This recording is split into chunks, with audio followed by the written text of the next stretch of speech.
who has all kinds of really awesome stories to tell. So I'm really excited about this. We have as our interviewer this time, Jason Simard from Nanaimo, Canada.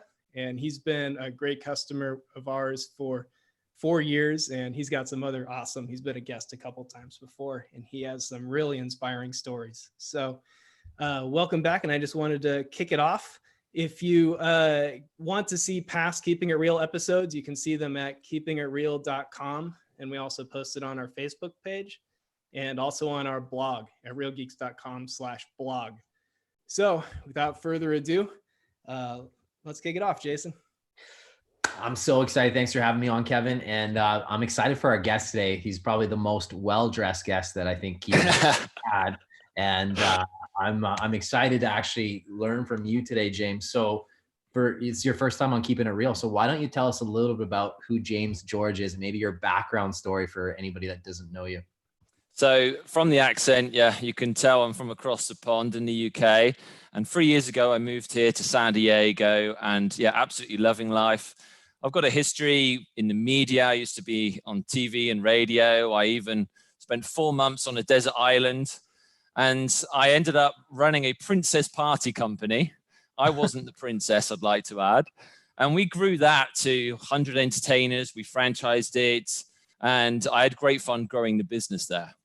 And then a few years ago, we made the step of moving over to San Diego.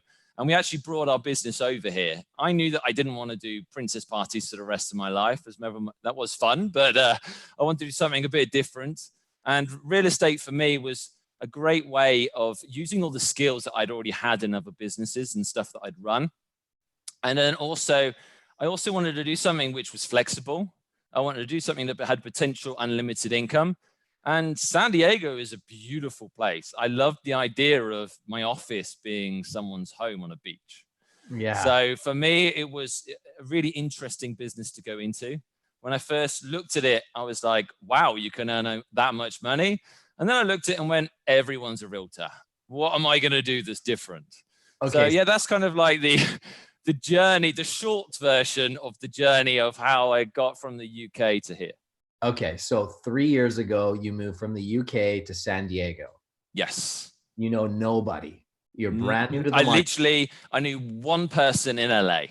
Okay, so you knew nobody directly in San Diego, and you thought, I'm going to go get my real estate license, and I'm just going to sell 1 million homes and make all this money and have this great life.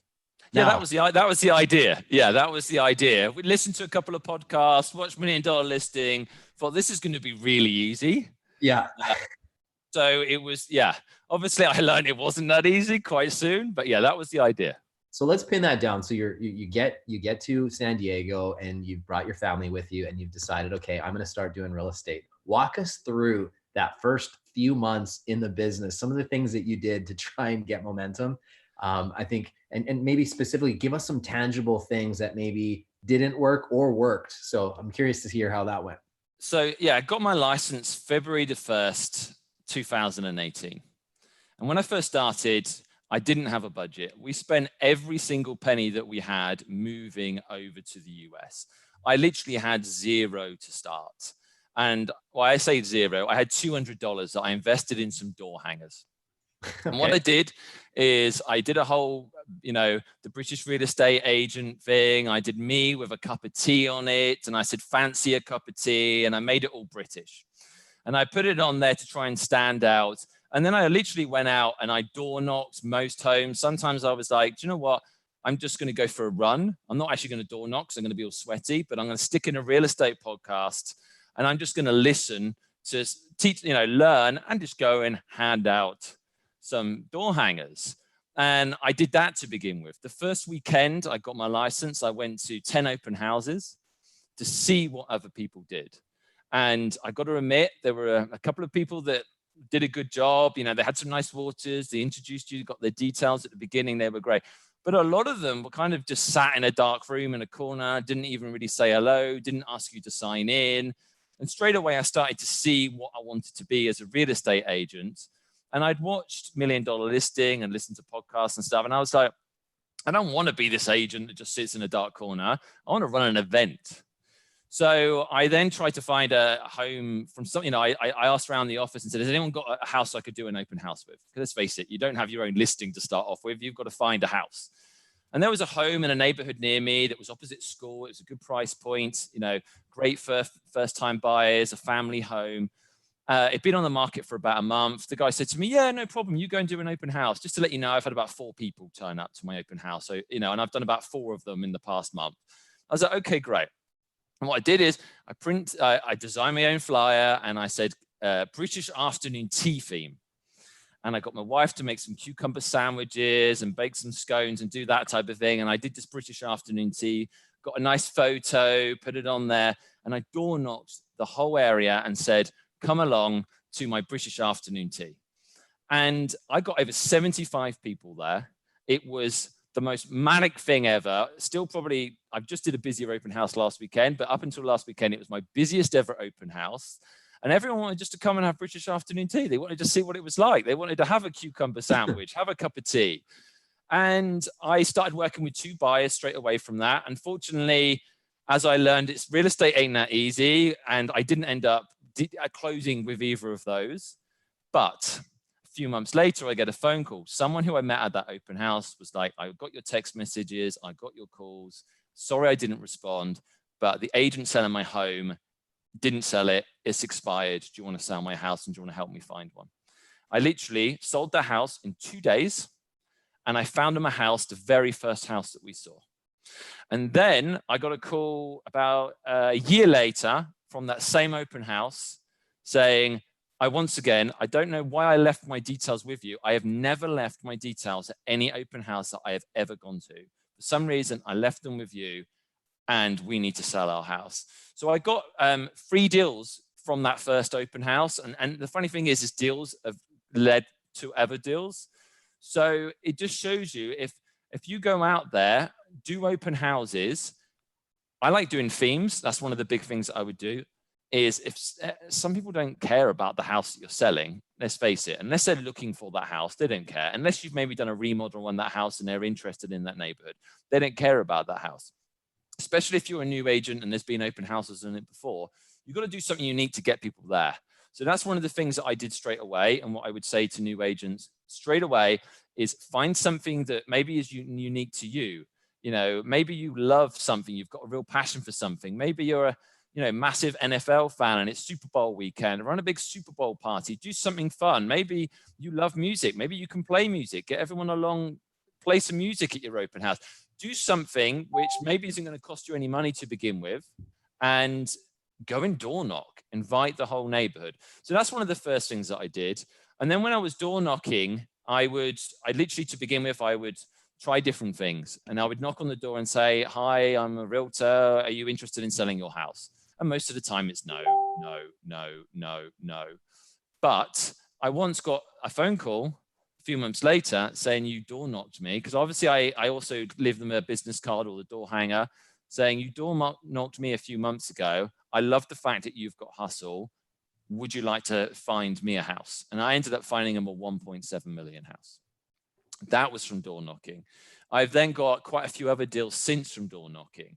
And I know it's sometimes quite intimidating to begin with, knocking on doors, but there's a couple of things that I would say. One is do open houses and knock on doors. And then you don't really have to say, are you looking to sell your home? Knock on the door and just say, would you like to come to my open house?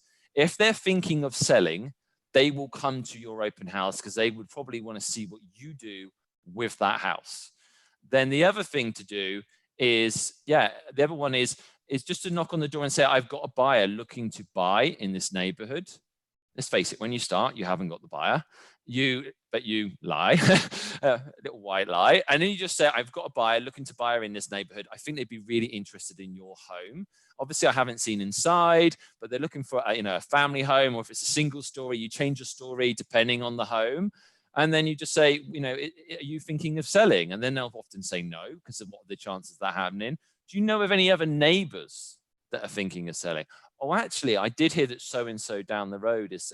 And if you start these conversations and you keep going back and knocking the same houses and you leave some door hangers another time, and maybe you leave some information every time, they get to know who you are. And then eventually you will get to where you want to get to. Social media as well was another big thing. So that's another thing that I did from the beginning is I didn't pay for social media, completely free. I would just do, Facebook Lives. I'm at this open house today. Come along and join me. I'd put the flyer up and say, come along and join me at this open house. I'd make it out like I'm the busiest realtor in the world because I was busy. I wasn't busy closing deals. I was just busy doing real estate. And I remember when I was actually door knocking once, the very first house that someone let me into the home and they said thought they were going to be selling. They still haven't sold. I'm in contact with them now and they're like a year or two away still. I actually went into that house and he said to me, you must be doing this for years. You seem to know exactly what you're doing. I remember he was saying, should I get the kitchen redone? Should I get the floors redone? And he was asking me all these questions. I was completely winging it, but I had confidence in what I was doing and he thought I was really experienced.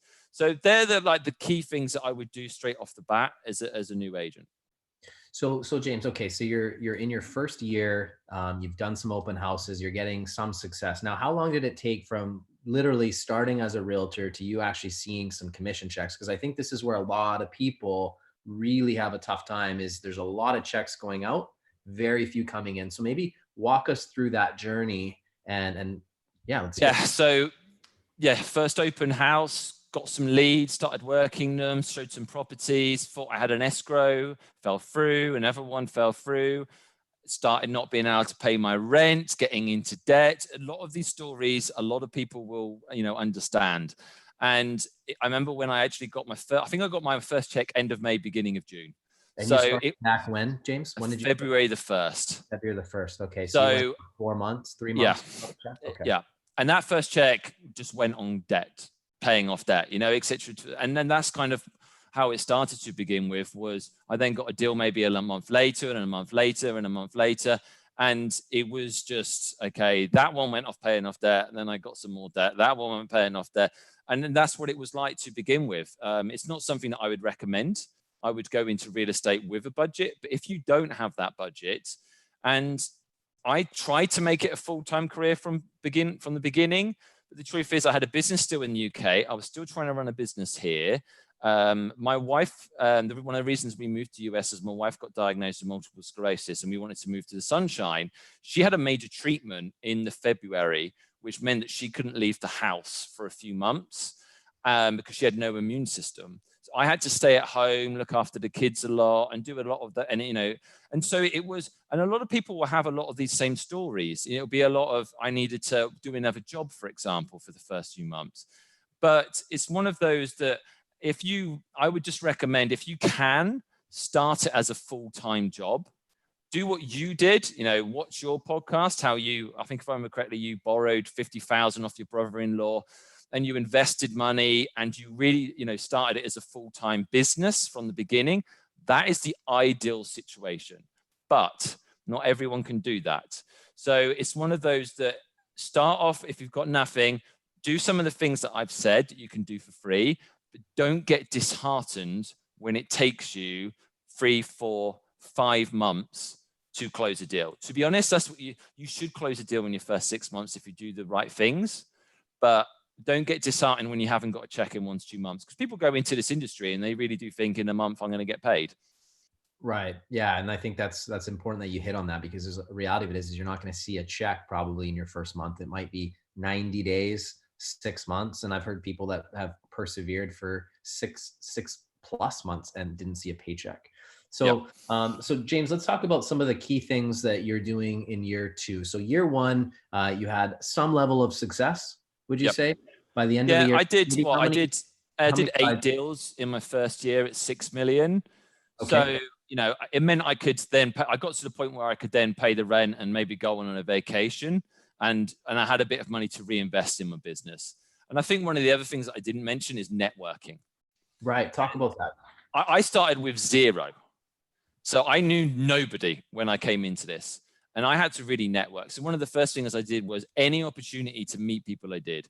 We had a playground opposite where we lived. My kids wanted to go and make friends. I wanted to go and make friends. So I would go out and chat to everyone in the playground. When they had a kids party that they were invited to, or a preschool event, or whatever it was, I was there. And I wasn't just chatting to my wife or chatting to the one person that I'd made friends with. I was chatting to every single person who was there. And what would I often do? I'd go up to them and say, oh, hello, who's your child? Do all of that. What do you do for a living then? How long have you lived here? Start conversation. Because if you ask someone what they do for a living, they're more than likely going to ask you what you do for a living. I go up to someone and say, hi, I'm James George, I'm a realtor. Everyone, but if you start talking about them and asking them questions, they'll start asking questions about you. It does help when you've got an accent, because they do want to talk to you and find out more about you. But that's one of the key things. After a few months, I listened to a podcast of someone who was absolutely killing it in real estate. And he said he got loads of deals from a golf club. I thought, I love golf. So I've got a little bit of money for my first couple of deals. I'm going to join a golf club. So I joined a golf club, and I played golf with different people every single week. I entered every single tournament. I played with so many different people. You've got 4 hours with someone on a golf course. I'm telling you now, you are doing something wrong if you don't end up talking about your career in 4 hours with someone. So you start building up really good relationships with someone. And I've closed a couple of deals from the golf club since then as well. So it pays for its own membership in itself. If you don't like golf and you like something else, if you like knitting, go and join a knitting club. It's one of those, you network with as many people as possible, and don't be the silent agent. You don't want to be really annoying and just be constantly, trying to sell someone to buy a home. But when someone asks how you are, you can just politely say, yeah, things are great. I'm really busy at the moment. Rates are low. Talk about real estate in that conversation. Even if you're closing no deals, but your team is, oh yeah, our team is closing no deals. Just talk about real estate. Let them know who you are. So yeah, going on to what happened then in the second year. Yeah, it was so second year. I remember coming back from Mammoth on a trip, and my wife, everyone was asleep. My wife said, why don't you just put on one of your boring real estate podcasts? So I did. And believe it or not, it was you on the podcast. Oh, so on this podcast, you were talking about how you'd done 135 deals in your first year and how amazing you were. And I was just like, this guy is killing it. How can I do that and learn from you? And one of the key bits I really listened to was the fact that you had an IDX page website where people could sign up and look at properties and stuff on your website. And you mentioned Real Geeks. And obviously there's lots of other companies out there that offer similar products. And I was like, I've done pay-per-click advertising and Facebook, and I really did build my UK business from social media and pay-per-click advertising. I know what I'm doing with that. But the truth is, I was like, I didn't have any budget to begin with. I knew how expensive it was. And I thought you couldn't do it because my idea was Zillow and Redfin of these worlds spend so much money on pay-per-click advertising. It's going to cost me $5 per click, and there's not going to be no profit in it. But listening to what you were doing and then doing some more research, I was like, there is actually a way of doing this and creating leads. So a month later, I think I got another paycheck, and I was like, I'm going to sign up to Real Geeks. I think I paid like $1,000 to make it all look good. There's a web developer who made it all look good. I signed up to Real Geeks. And then within a couple of months, I'd ran some Facebook ads to begin with. And I don't even know if I started with pay-per-click advertising. I think I just started with some Facebook ads. So James, can I stop you for a second? So you started Facebook ads. Yep. Now, did you run those ads? And if so, can you run through what those ads look like? Yeah, so I ran the ads myself. And what I did is I did a coming soon. I actually had a listing myself. I think I tried out some stuff first and it wasn't really working. I was doing the whole, check out these listings, etc. And it wasn't really getting that much attention. But then I actually got a listing that would be really attractive to someone. So I took a photo of it, said coming soon. I only put a little bit of information that would attract them to that home. Not every single bit of information, because if I gave them all the information, they wouldn't need to click on the link to find out more. So it was just a photo of the front with a little bit of key information. Depending on the home, is depending on what information I want to give them. I think the price I actually put down because I knew that would interest people. Where I live in Carlsbad, if you can find a 3-bedroom home for 600,000, you're laughing. They don't often happen. So I think I put maybe like, price point 599, 3 bedrooms, Carlsbad, great schools. something like that. No photos of the interior, just the outside of the home. And then it just has a link to click through, which goes to a landing page.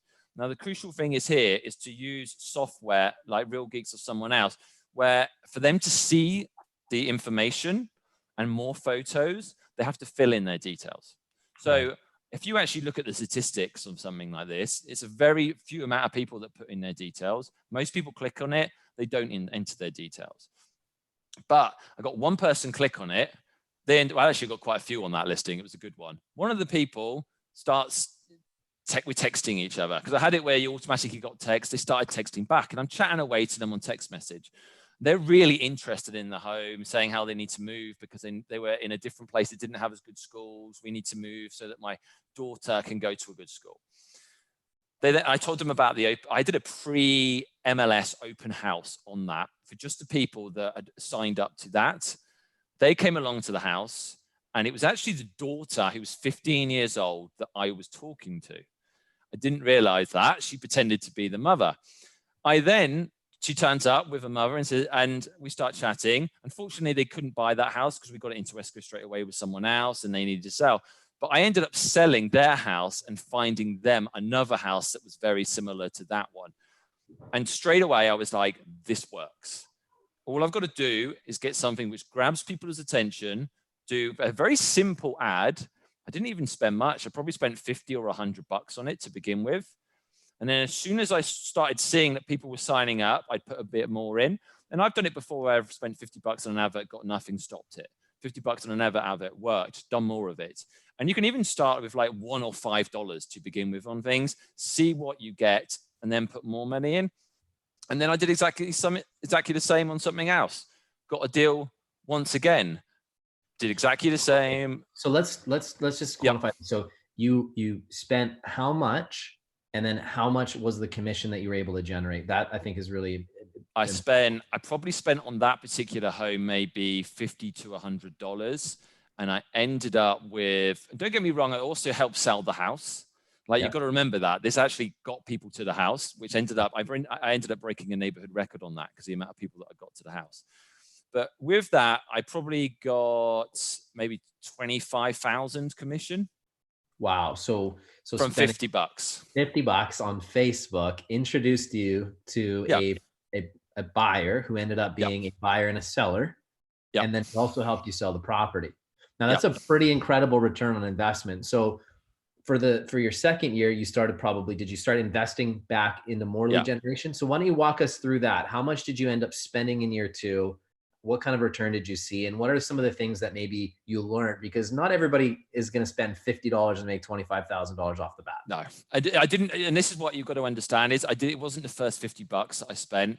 I tried quite a few other 50 bucks here and there to see. I probably spent 500 bucks just on Facebook advertising to get to that point.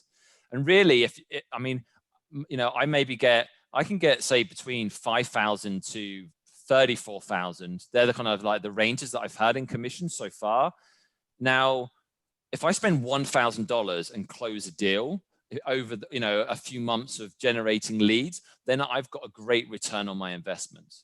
And what sometimes people do is they spend 50, 100 bucks and then stop. You're not going to get a lead that closes straight away. So I probably spent maybe 500 bucks. And then I spent, if you actually added up over those first few months of spending money on Real Geeks and $1,000, I invested, 2,000-3,000 already before I got that. So it wasn't just 50 bucks that I got. There was quite a big investment in that. Right. But then I got that deal. I had to, obviously pay the rent, have some money aside for actual living costs. And then if I've got like 5,000 left, I'm like, where can I spend that 5,000? And so that's when after that deal, that's when I started doing the pay-per-click advertising. And to begin with, did you do that yourself, James, or did you hire someone? I did it myself, and then I also got someone to come in and look over it, because I knew how to do pay-per-click advertising, but I didn't know how to do real estate. And what I'd learned was 2 years old, and Google changes every single day. So Google does this great thing where they'll actually train you on what to do. Facebook are useless in regards to actually helping you. Google is amazing. They will spend hours with you, showing you what to do and help you get the most out of your Google ads. They want you to make money so that you can spend more money. They're not like someone like Yelp who just takes your money. And then when you say, I need to cancel my contract, they keep taking money off. You know what I mean? Google's the opposite. They want you to get a return on your investment so that you invest more. They'll spend a lot of time with you. So I did get someone come in and just like, they tweaked one campaign for me. But once I knew what to do with that one campaign, I could then myself keep doing it with other campaigns in different areas. And I think I maybe spent $300 or something myself. But I know like Real Geeks and there's other people out there who will like manage it for $300 to $500 a month. And they'll just manage it for you that you don't even have to worry. And it's one of those that if you're going to get serious leads, you need to be really investing into Google. I'd say 500 to 1,000 a month minimum. But it's that's why Facebook sometimes but you can even just test it to begin with, and you don't have to invest that. You can have a play around of it. I've kind of learned that it's not the best way to go about it, because sometimes you waste $1,000 playing around of it. Whereas if you'd have spent that $1,000 getting someone else to set it up, you'll be in a much better position. But it depends on what experience you've got with that and how much time you really want to spend, because that time that you're spending doing that, and these are things that I would have closed more deals if I didn't manage it myself and didn't spend the time learning it. I'm a bit of a control freak and I like learning. But if you just paid someone to do it, you could be out door knocking and doing open houses rather than doing what I was doing. Right. So I would recommend just paying someone to do it if you're got that position. But I started spending probably say 500 to 1,000 a month on Google ads middle of last year. And I was just spending maybe between $200 to $500 a month on Facebook. That's now up to about 3,000 a month on Google ads and about 500 to 1,000 on Facebook. But the more deals I close, the more I add to my team, the more I'm doing. I've said to my, I'm bringing on more people all the time, and they're worried about getting other people on the team. And I'm like, don't worry. You're not going to run out of leads. I can up this whenever needed so that we can get more leads. That's not the problem. So when you first start, lead gen is the biggest thing. I always hear podcasts and Audible books talk about like, you shouldn't get obsessed with lead generation. And when you're starting, you're like, what are you talking about? I need leads. I've got no leads. When you start, lead generation is the most important thing, because without any leads, it doesn't matter what systems you've got in place. It doesn't matter if you're the best realtor in the world. It doesn't matter if you can close, if you can negotiate. If you've got no one to negotiate with and help find homes, so the most important thing to begin with is getting the leads. But then I actually have realized now I've got to the point in my business where I've got too many leads, and I actually need better systems in place, which is one of the things Jason's helping me with, and better time management and better structure and better organization to be able to actually turn those leads into business. So, okay, so let's talk a little bit about that. So James, you're very successful. It took a little bit of time, but not too long. And in your second year, I assume you had a much better year than Yeah, I think we did 23 deals at 16 million. So yeah, once again, it's not setting the world alight, but we had a good year. And obviously the commissions are good where we are. So when you're evaluating yourself after the second year and you're now into your third year, what are the things that you learned that you need to focus on in order to really get to that next level? So one of my major issues is being focused. And you talk about it. One of the things I remember when I went to the Real Geeks unofficial conference, I heard it straight away, was talking about, having 2, 3, maybe 4 main pillars and focusing on them. Straight away, I know open houses work. When I've got figures here of how much I have earned from what, pillar. That'd be great. So I think I did 7.5 million, 180K GCI, so commission, from open houses. How many hours of open houses approximately? Not a ridiculous amount. I was probably averaging maybe like 10 hours a month.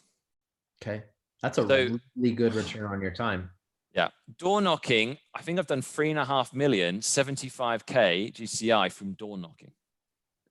And how many hours would you say you put into that? Probably 60, 70 hours over the last 2 years. Wow. Not once. Yeah. The return on investment is just unbelievable. I got a couple of deals from something called OpCity. Okay. which some people may be familiar with. Realtor.com bought them, and they send you leads and you have to use an app. So when I first got it, I was on there every single day trying to get it. And I was out there just showing properties a lot of the time. And you end up showing properties to a load of people that you end up, they're never going to buy a house. But I closed some deals from that. Facebook closed 2.8 million, 75K commission. And once again, not a massive investment. Pay-per-click advertising, that's where I've spent the most amount of money, and I've probably got my smallest return on investment. I've only got like 1.3 million and 32K, but I have this massive database of leads that I'm now working. And like one of them I'm working with at the moment, they signed up a year ago. I'm showing them houses, and it wouldn't surprise me if we write an offer tonight. We're going back for a second viewing on a home. And I've got a lot of properties, including a couple of buyers looking at $15 million homes. So if you ask me that in a year, I put money on my biggest return on investment, and my best thing is probably actually going to be the pay-per-click advertising, but it takes time. When you're doing open houses, someone's looking at a house. When someone's going online, they're often not thinking about buying for like a year. So it's more of a long-term game. And then I've got other deals from networking, my golf club. I've wrapped my car. I'm all about being the British real estate agent. I've got that all wrapped around my car. So I've started doing radio advertising. So I've kind of taken it up a level now and started doing different things. But my second year, I started trying to do, I started doing the radio advertising thing because I got chosen to help new breakfast show hosts, one of the biggest radio stations, find a home. I was out showing properties all the time. I was videoing it. I was doing big social media. I was like, that took up a lot of my time, and that did take away from my business. But I know in the long term, everyone's like, I heard you on the radio. I've got some deals coming up where they heard me on the radio. I know in the long term, I'll benefit from that. Then also, other things that I had issues with in my second year was time management and stuff as well. I think I need to get much better with that. Very much like most realtors, you wake up every day and you go, what am I going to do? And you spend an hour deciding what you're going to do that day, as opposed to knowing exactly what you're going to do. And then I tried to grow a team probably far too quickly, and I hired fast and fired slow. I took on agents that were great people. They became good friends, but unfortunately, they did not have the motivation to get to the level that I wanted them to get to. They didn't want to get on the phone. They didn't want to do door knocking. They just wanted to do a couple of deals a year with their friends. And so that was an issue for me. Even though I helped them close deals, there was one girl who had been in real estate for a year and a half. I helped her close 6 deals that were kind of like under my wing. They weren't just her deals, they were kind of my deals. And I gave her commission on those deals for helping out, trying to get her to that level. But unfortunately, since she's left the team, she hasn't closed a deal. And she's a great girl, but I spent a lot of time trying to help agents that maybe weren't at the caliber that I should have been recruiting. And I took a lot of time with them, kind of arrogance, thinking I could get them to that level. And I've learned now to hire slow, spend a lot of time with them, make sure they're fully motivated, make sure they're the right person for my team, make sure they've got the same values as me, make sure that they've got big goals. If someone only wants to do 2 deals a year, you're not going to get them to do 5, 10, 20 deals a year. The max they're going to do is 2 deals a year. So it's one of those that I learned an unbelievable amount in my second year that I'm now implementing into my third year. And things have started well. And I've got, much bigger goals in my third year because of all the mistakes that I've made. So year 2, the lessons, just to summarize here, the lessons that you learned, number 1 is you fell victim to shiny object syndrome. Oh, yes. You were trying a bunch of different things and really scattered in your focus. Yep. Number 2 is you tried to scale too quickly without having proper systems and a foundation in play. Is that what I'm hearing? Yeah, 100%. Okay. So now you're in year 3. Talk to us about the things that you're doing in year 3. So one of the biggest things for me is I took on a full-time assistant at the end of last year. That was absolutely massive for me. As an agent, you can't be good at a million different things. No one in the world is really good at sales, at marketing, at being a buying agent, at being a selling agent, at doing admin, at doing social media. There's a million different jobs in our career, and I just don't get why agents try and do it all. You can't be good at it all.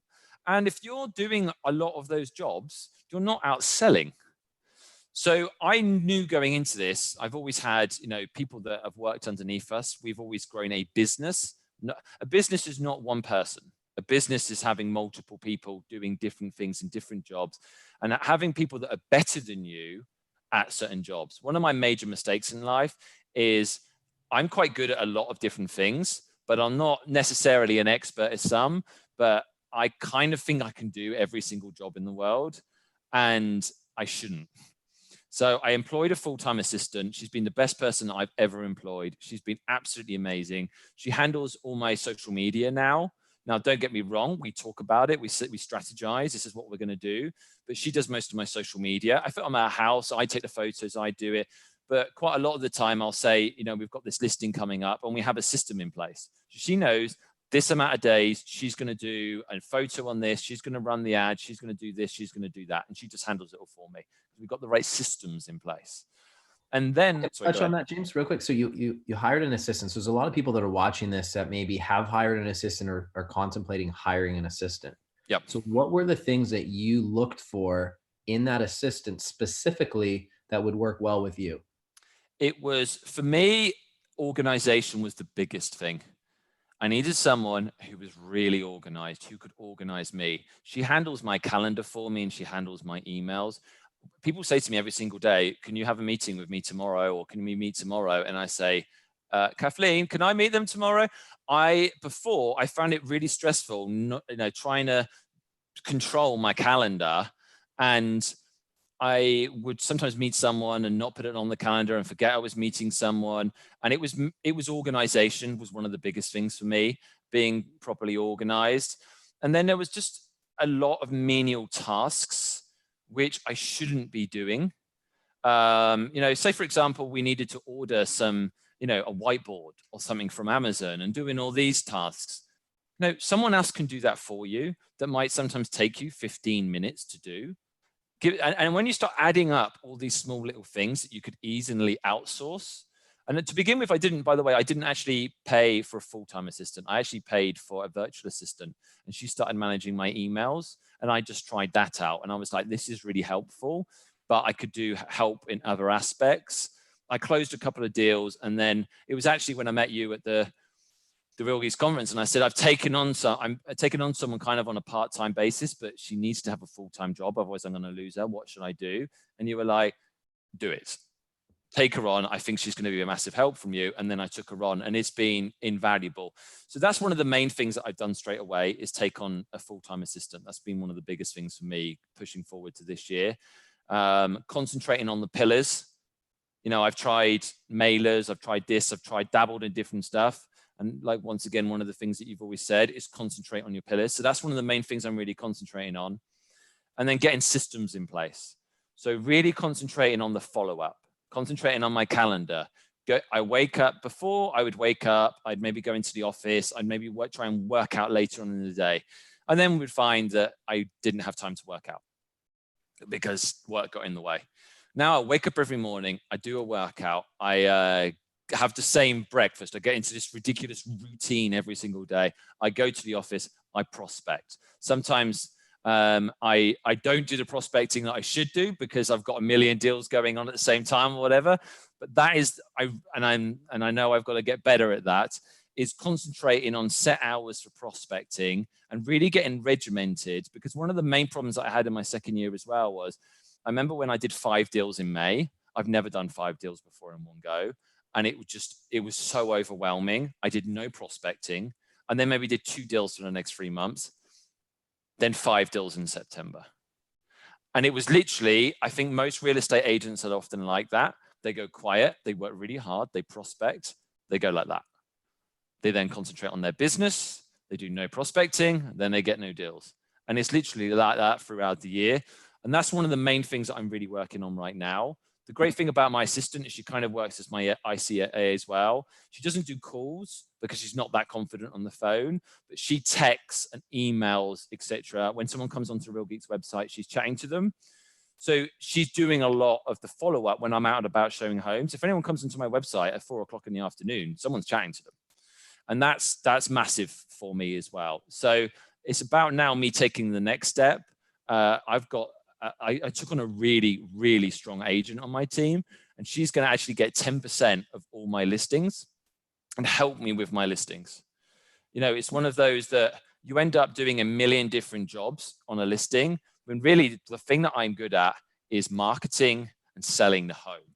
So there's a lot of other things, you know, like doing your AVIDs and all these other things that go into it. She could do those for me to allow me to spend time actually selling the house and getting the most amount of money for my client, because it helps my client as well. If I'm concentrating on just selling their home and not a lot of the other tasks with my assistant and stuff, I can get the most amount of money for that person. Not only does it help them, I do a good job, I will then get more business.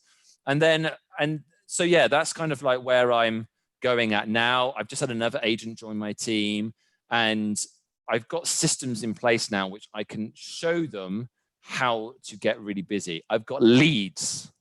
Most teams out there, they don't generate leads for people. They help them when they need it, but they don't have proper systems in place and they don't have leads. So this year, it's a whole different scale because I've got the systems in place, I've got leads, and I can help people. Anyone who comes on my team now, I'm going to be disappointed if they don't close 20 deals. That's our aim with anyone who comes on the team now, is to close 20 deals in their first year. Because through yourself and through listening to many podcasts and audible books, and Real Geeks is a great platform for these types of shows. I am always educating myself and learning, using everything that everyone else is doing and then implementing it myself and then teaching them those things. So yeah, really excited about this year. Okay. Hey, James, we've got a question from the audience asking about your assistant when you were hiring her. Yep. How did you interview her to make sure that she would be organized, or did you have any kind of tests? And maybe we can actually talk a little bit about interviewing since you're building your team, if you have any good interview questions that you go to. So the truth is, I'm probably the worst interviewer in the world. Anyone who comes in, I want to give them a job. I literally start thinking in my head, oh, I really want to help this person. How can I give them a job? And I start thinking about it. And I've done it in previous businesses. I've employed 3 people for the same job before, just to try and give people jobs. So I would not take advice on my interview skills, but with this particular person, I took a bit more time interviewing. I interviewed a few people. I was really particular on who I wanted to interview. I'd have a phone call with them first. There's no point in me wasting my time with someone if I, have a phone call with them first, see what they're like on the phone, see if they can have a conversation on the phone and how they talk, etc. And then when I get them in, the first thing is I personally like someone to be presentable, in regards to what they're wearing, etc. Even though 99% of the time she's not seeing, quite often if we have someone come into our office, she will come in and maybe, get them a drink and sit there and write notes. I want them to be presentable. And then it's about their background. What have you done on the previous job? So my admin had worked, managed kind of like admin and social media, etc., for a jewelry company. So I knew she kind of had management experience. I knew she handled social media. And then I just, was just like, how organized are you? What do you like doing? And, if I interviewed myself, I would probably quite realize that I'm all over the place. I've got these million ideas. You need someone who's focused. And I needed someone who I could get on with, but at the same time was different to what I'm like. It's what you don't want to employ another one of you. You want to try and employ someone who's a bit different than you. So, yeah, I mean, to be honest, Jason would be way better at answering this question than what I am. He's already built a really successful team, and would probably, and he's actually helping me with that as well, is on making sure that I employ the right people. Like one of the things I do now is DISC profiles. So making sure that they will fit in the box that I want them to fit, not trying to put a triangle in a square hole. Is really about trying to, if I need a certain person and a certain, you need someone organized for an administrator. I don't need someone who's great personality and who's going to be great at open houses. What I need is someone who's been great at admin and helping organizing me. So I need to make sure that through doing a disc profile, etc., that they've got the right attributes to be able to, to push my business forward. One little tip I'll give the audience too around recruiting somebody who you're looking to be detail orientated is have a few steps that they have to follow that requires them to actually read the job application, and then just see how well they do on the details. It's a really good test. Yeah. What will happen is you can tell if somebody's detail orientated because they'll have actually read the job posting and followed the few steps that you've made them actually go through. So those are little things that you can do when you're recruiting people to really see how detail oriented they are. So just a little tip that you can do. I'm a big fan of course, the disc profiles, understand the personalities. So, and also if you, if they just send you a generic one that's a template, then more than likely they don't really want your job. They're just applying for every job. So for me, it's if they've written you a personal email, and like with mine, she married a Brit. So she's American, but she married a Brit, and she spent just come back from 4 years in England. And I was like, she's actually going to understand my sense of humor. This is amazing. And she's going to know what I'm saying. This is great. But she actually made that effort in the application of saying, just so you know, I've just spent 4 years, and made her application stand out. So that would be one of the first things. If someone's just sent a template to you, I don't think they're probably going to be right for the job. If they actually want to work for you and write a detailed email explaining a bit about themselves, why they'd be good at that particular job, that's where you start off straight away. One of the things, James, that you and I have in common is our belief in branding, the importance of personal branding. You want to share with us some of the things that you've done to really stand out with your branding? Because I think that's been a really big key to your success as well. So talk about that. Yeah, I mean, for me, I realized straight away that you need to stand out. If everyone's an agent, everyone knows an agent, there's probably there's 5 agents in the community that I live in. Everyone knows an agent. So for me, it was, how do I stand out? I'm British. That makes me stand out. I'm not going to hide that. I'm going to just show it off even more. So my first ever photos that I did on my business card, it was me holding a cup of tea. And it was always, I said on it, fancy a cup of tea. Now I've gone away from the whole picture on a board of myself, and I've tried to go on the more upper class and get higher end listings. So I've made my logo a black and white Union Jack, and I have my car wrapped. Every single video that I do for social media, when I'm listing, I'm like, hi, I'm the British real estate agent. Welcome to my home. And my social media, everything is about me being the Brit, but obviously not everyone's British, so you can't do that. So one of the things that when people come onto my team is how can we, because I've got, Americans on my team, they're not British. How can we make you stand out? And so it's really about putting you out there and emphasizing the great things about you and turning yourself into a brand. If you're a really big surfer, for example, don't hide from that. Show that off. You're going to connect really well with other people that surf, especially where I live. It's going to be a massive thing. If you're a surfer, then constantly have videos of, you don't want constant videos of you surfing and not doing work. But one of my listing videos, it was really close to the beach. I got a surfboard, it wasn't mine, it was a friend's. I'm rubbish at surfing. And I pretended to surf, came out of the water and showed me running back to the house with a surfboard to show how close it was to the beach. But you can kind of do stuff like that all the time. Make your business card into a surfboard.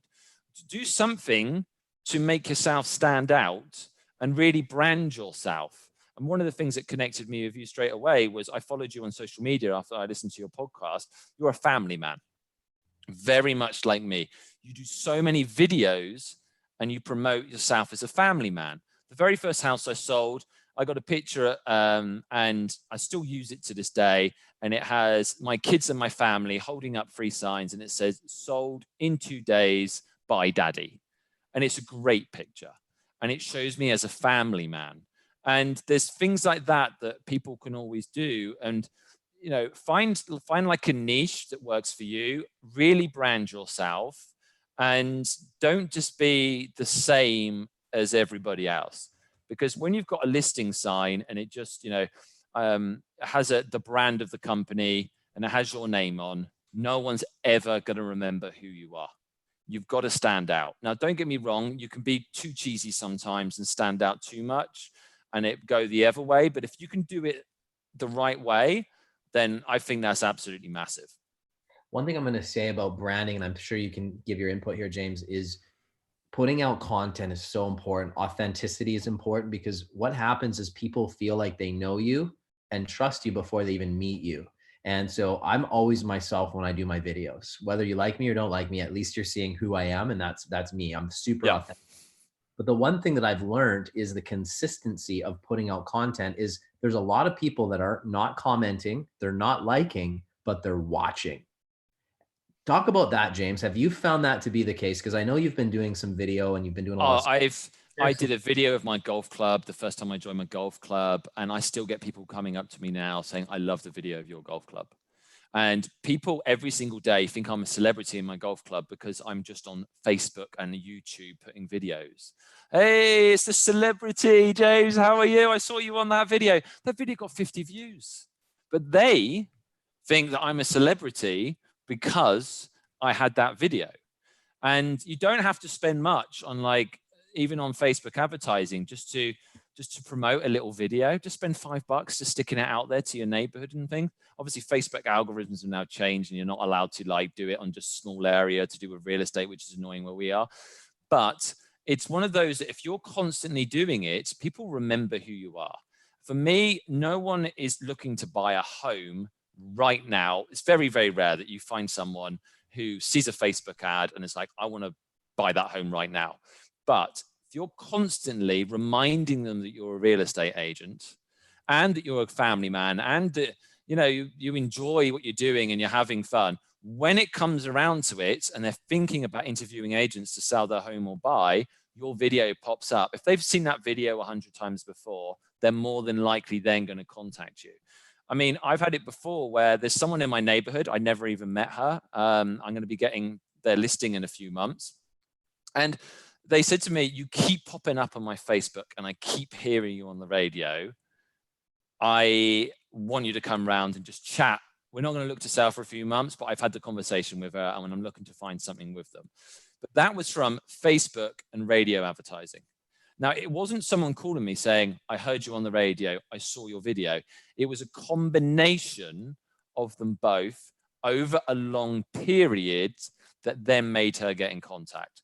So you don't have to spend a lot of money. I mean, you just need to just keep putting content out there. Every open house you go to, do a video. Every listing you go to, do a video. When you do a video, don't do a 5-minute long, boring video. Oh, I see it all the time. When I went into real estate 2 years ago, I was like, great, no one's doing video. I'm going to be the first to do video. I'm going to smash it. 1 month later, everyone's doing video. But they're boring videos. They're just really slow panning of houses. Make them fun.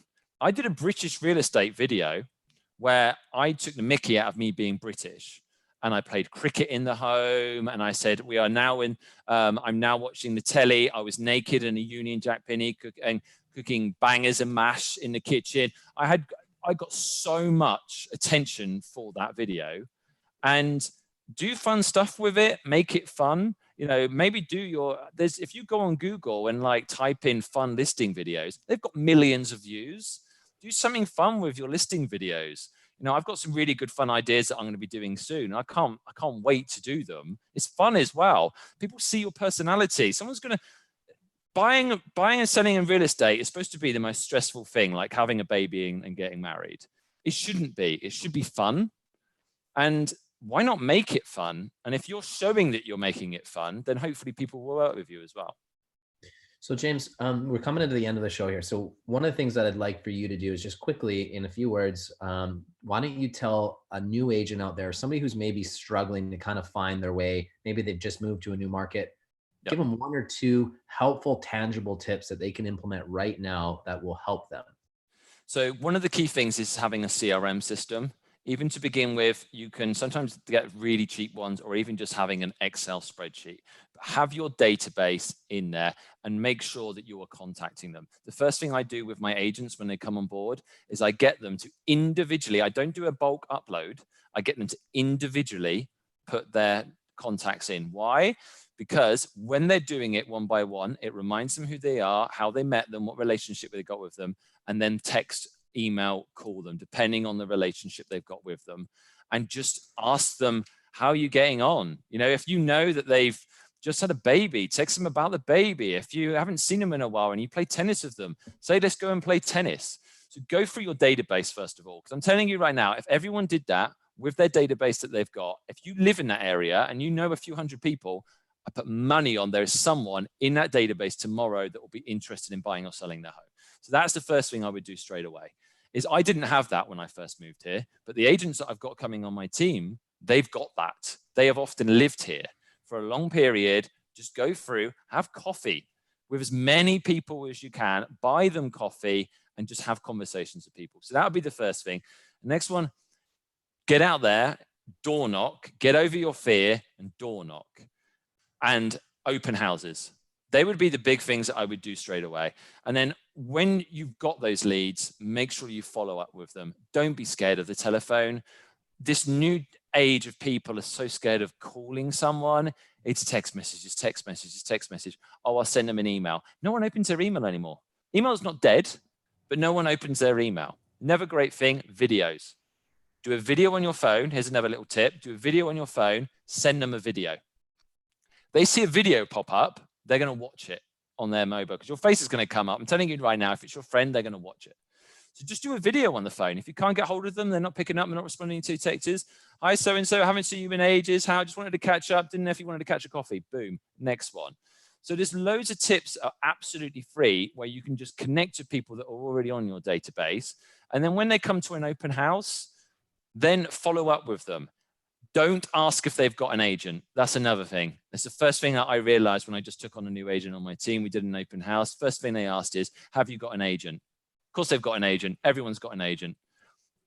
Don't ask if they've got an agent. What you want to do is show them why they should use you as the agent. And by doing that, yeah, sure. So go. What would be a good question then? So as opposed to, because there are people that ask that, right? Yep. And I'm with you. I don't think it's a great rapport building question. What would be a great opening question that you would use in an open house to kind of get people engaged? So the first thing I normally say, just as when they come in, is, so how many homes have you looked at today then? Because quite often when they're looking at homes, they're looking at 10, 20 homes. They're shattered. Sometimes it's the first house they're looking at. Sometimes it's the last house. And how long have you been looking? Oh, the truth is we've been looking for 2 years. We just can't find what we're after. The chances are more than likely they're not suddenly going to buy this house if they've been looking for 2 years. But the person who's just like, we've just started our home buying process. This is the first house we looked at. Great. What are you looking for? And then, yes, you want to sell the house that you're at, but really someone who comes into the open house is about you trying to build a relationship with that person. If you can't build a relationship with them within the first 5 or 10 seconds and they're really awkward, more than likely they're not going to work with you. You either have that connection with someone straight away or you don't. And so it's one of those that if you get that friendliness back, oh, we're just looking and oh, whereabouts do you live at the moment? Oh, we're renting, down the road. Oh, how long have you been living there? And just very much the same as the qualifying questions you should be asking someone on the phone, you're asking them in person. So you're asking them, getting as much information from them as you possibly can. Once you've done that, you realize straight away if that house is right for them. If you're in they'll probably say to you straight away, this, to be honest, is pushing our budget. To be honest, we're looking for somewhere with really good schools. We just wanted to see this house. You know if they want that house or not. Don't try and sell them the house if they don't want that house. That's one of the biggest mistakes that I find people. They keep trying to sell the house to them. You're not going to sell someone a house if they want to send their kids to good schools and you're in the worst school district in the world. It's not going to happen. Okay, great. But if you get a lot of information out of them, you can say, well, the truth is I know a house, and this is where I think you should go out and, when you're new, go and see as many open houses as you can. Go and see as many houses. If you're educated, you can say to them, I actually know of a really good house that I think will suit you. And I've done this before where I've literally said, this house is not right for you, there's a house I think you'll really like. Can you come back? Can I meet you straight after this open house? I met them at the house. They offered and bought that house. Because it's about learning straight away, listening. This is what a lot of people don't do. I talk a lot, but I am actually quite good at listening as well. But yeah, it's one of those that you've really got to listen to what they're after, and then give them something, give them some knowledge. If you know of a listing, maybe someone in your office has a listing that's coming up that would be perfect for them. Show them value that no other realtor can do. Tell them and get them into that house. I had a house once where I knew the other house in the area was coming on the market in 2 weeks. No one else knew it was coming on the market. I called the agent and said, I will get you a buyer for that house because I know mine's going to be packed. I know whoever doesn't buy this house will be interested in yours. I then called them up all afterwards. We got accepted an offer of mine and just said, look, just so you know, there's another house. I can get you into that house. And so you're showing value that other realtors aren't. I think that's the perfect takeaway right there. Show value that others aren't. Yep. James, we're out of time, but I'm so amazed, and congratulations on your success. It's been really inspiring. Thank you for being on the show. Thank you for having me. Jason, thanks for being on.